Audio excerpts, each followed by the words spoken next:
Hello, my dear students. I am Dr. Prachi, and today we are going to study a very important concept of your first prof syllabus, that is Ras circulation or Ras Samvahan as we call it. One thing which I can assure you today is that you are definitely going to get one question from this topic as a short answer type. So let's prepare ourselves.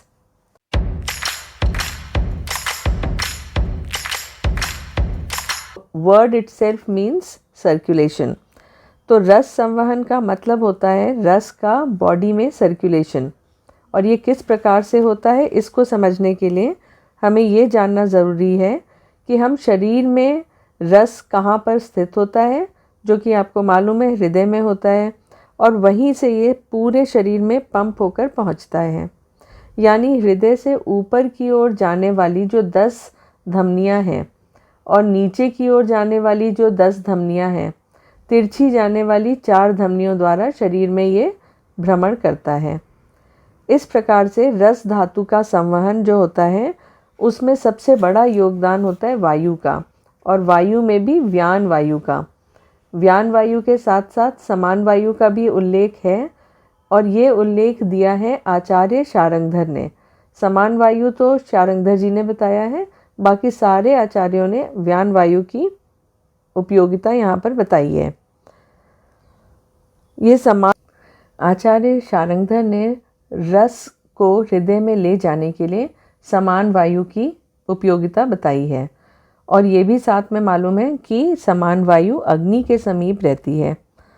इन्होंने कहा कि कोष्ठ से अन्य रस को हृदय तक ले जाने का कार्य समान वायु का ही है। फिर हृदय से सारे शरीर में ये रस व्यान वायु के द्वारा चारों ओर विस्तारित होता है या संचरित होता है। Now my point of view is that व्यान वायु ही संपूर्ण शरीर में रस को धमनियों के द्वारा संवहन कराती है, और समान वायु जो है वो कोष्ठ से अन्य रस को हृदय तक पहुंचाने में सहायक है। आपने पढ़ा है व्यानेन रस धातुर्हि विक्षेपोचित कर्मणा युगपत सर्वतो अजस्त्रम देहे विक्षिप्यते सदा। ये हम सब जानते हैं, आचार्य चरक ने इसको चिकित्सा स्थान में बहुत अच्छी तरह समझाया है, और आपने व्यान वायु के टाइम पर इसको पढ़ा है। इसमें क्या है कि व्यान वायु जो होती है वो अपने विक्षेपण कर्म से, यानी कि फेंकने का जो काम होता है, फेंकने के कर्म के द्वारा रस धातु को संपूर्ण शरीर में एक साथ बिना रुकावट के सदा ही निरंतर पहुंचाती रहती है। और इसके बाद आपने ये भी पढ़ा है कृत्सन दे चरो व्यानो रस संवहन उद्यता। तो जो चीज़ ये आचार्य सुश्रुत ने भी बोली है कि ये दोनों ही श्लोक आपको इस आंसर के लिए ज़रूर याद करने हैं।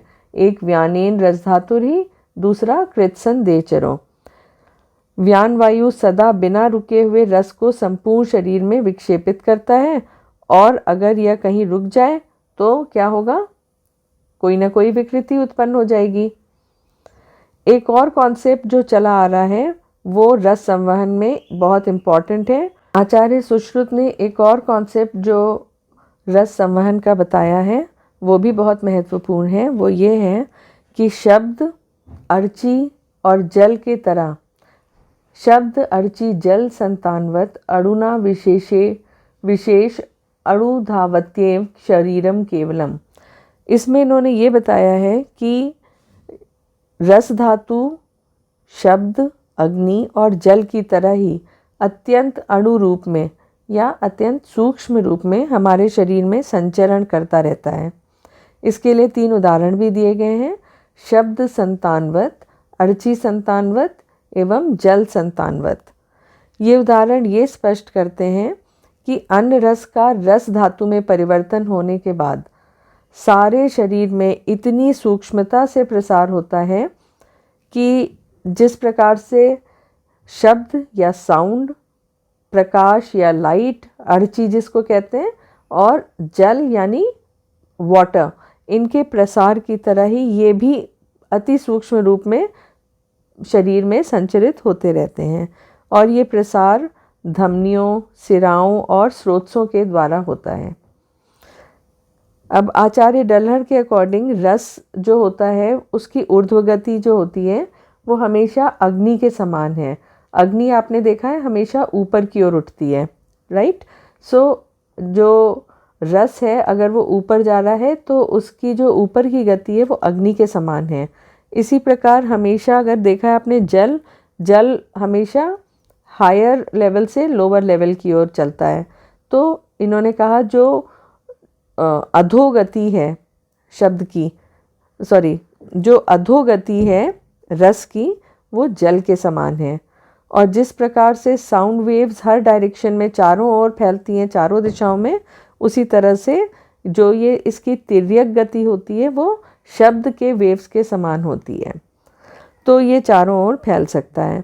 इस प्रकार से जो रस होता है वो सारे शरीर में संचरण करता है या परिसंचरण करता है और रस का संवहन होता है। संतानवत एक शब्द आया है। संतानवत कहने का अभिप्राय सिर्फ इतना है ना, संतान क्या होती है? संतान वंश का विस्तार करती है। उसी प्रकार यहाँ पर भाव ये है कि जिस प्रकार से संतान किसी वंश का विस्तार करती है उसी प्रकार शब्द, अग्नि और जल के समान ही रस पूरे शरीर में विस्तारित होता रहता है। That's all for Ras Samvahan. Thanks for watching this and do share your thoughts in the comment section. Bye.